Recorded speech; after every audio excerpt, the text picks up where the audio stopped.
Our bodies can't digest, it could digest meat in the natural stage, but embalming fluid, the FDA lets our beef have embalming fluid in it. Okay, and most countries, including Canada and Europe, have outlawed embalming fluid in meat. Our beef is not processed naturally anymore. It's given growth hormones. We were meat eaters. And meat had been very healthy for you in the past when cattle was grazing outside and going through a natural growth rate.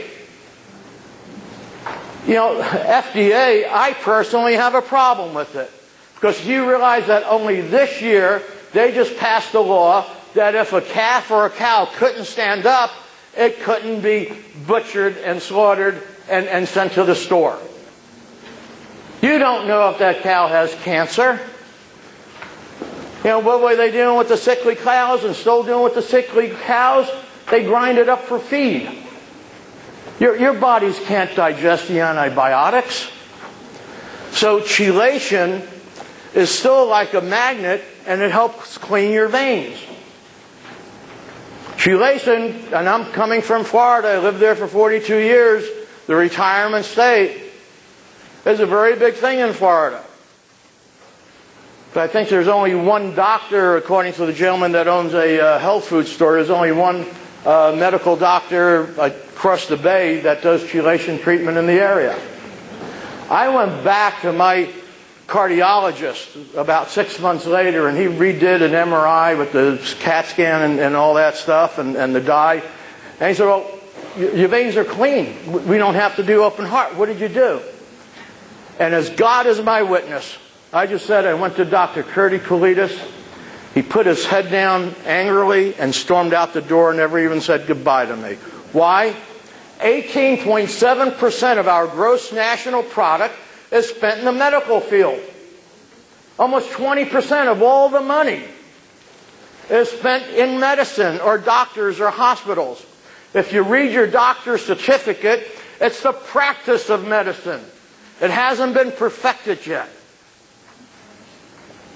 I'm urging you to study for yourself. The papers I have on the back have their different websites. These are out of the American Medical Association. These are out of Duke University, various Mayo Clinic. These are things that we need to start teaching our families. There's a couple of natural beef places here in Alabama that I've also included. I don't get paid for this. I started as a volunteer when I had a year to live. I started volunteering my time teaching the unemployment people in Orlando. Matter of fact, I started a prison ministry 5 years ago, and only 2% of my prisoners have gone back. And we started a prison and housing ministry here in Mobile about 6 months ago. We're taking homeless people and just teaching them things that they didn't learn as children. Things like responsibility. Things like, you always have choices in life, but you always have to think about your consequences. But we're creatures of habit. We like doing the same things over and over again. If you could think of yourselves like a picture frame, you want to live within that picture frame. Well, my job is to expand that picture frame, to look at the other areas, things that you may not know. The scriptures tell us you got to be humble to be teachable.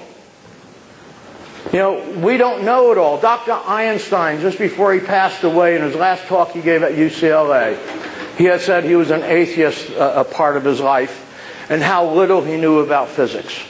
I've been teaching self-image psychology for 42 years, and I realize how little bit that I know. But the greatest power we have as a human being, the greatest power in the world we have as a human being is the power to influence another for the good. But why do we rate number 2 in obesity in Alabama? Why do we rate number 1 for strokes in the Gulf Coast here between Mississippi and Alabama?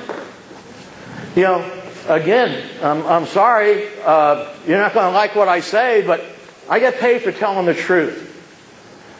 You know, there's other things out there. And life isn't meant for everyone to have a college degree either.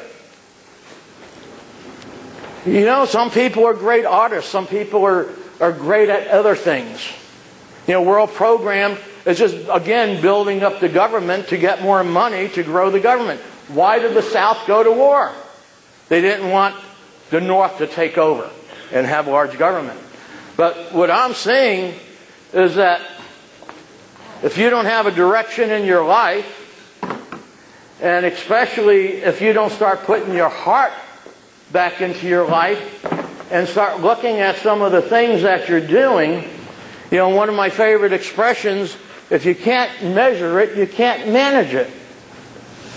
You know, I've hoped I've kind of just touched on some things today, and please do take a flyer. In that flyer it talks about MRSA. Are you familiar with MRSA? MRSA is the most infectious bacteria, staph infection that we have, and because we're so used to taking antibiotics, it's very hard to kill.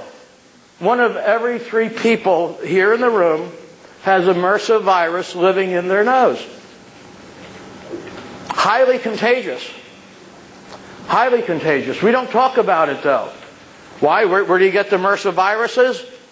Mainly in hospitals. It's impossible to kill. That's why you're supposed to wash your hands all the time. You're supposed to disinfect everything. These are some of the things that I want to bring to your attention. And again, I love having the opportunity to chat with you. And basically my job is to hit you over the head with a baseball bat. We could use a simple thing like a hammer and ask you, what are the parts of a hammer? Who could tell me the parts of a hammer? The handle? The head? Claw? Okay, well then you have the eyes, your eye, you have the neck, you have the wedge, you have the face, and you have the pole. You know, we know so little about the foods that we eat. We haven't been educated. But it's up to every person in this room to educate themselves. I'm hoping to just kind of start a little fire. You know, one of my favorite sayings is education shouldn't just fill a bucket, it should start a raging fire. We've all been programmed. Look what TV has done to our society. Past 50 years. Past 50 years. What do you see on TV nowadays? Violence, sex.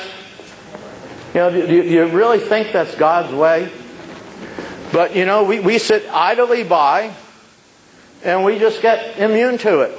You know, my grandfather was an immigrant from Italy. He didn't speak any English when he got here in the early 1900s. Left Italy because of World War I. He had to work for $2 a week as an Iceman. You know, you need to look at yourselves. We're all going to be sitting at a judgment bar one day. And are you know, building up your kingdom, or are you building up God's kingdom? Are you going around helping people? I love you, and I care about you. I have 5 children and 9 grandchildren, and I just want you to know that I hope I've made you have a sleepless night tonight. God bless you, and thank you.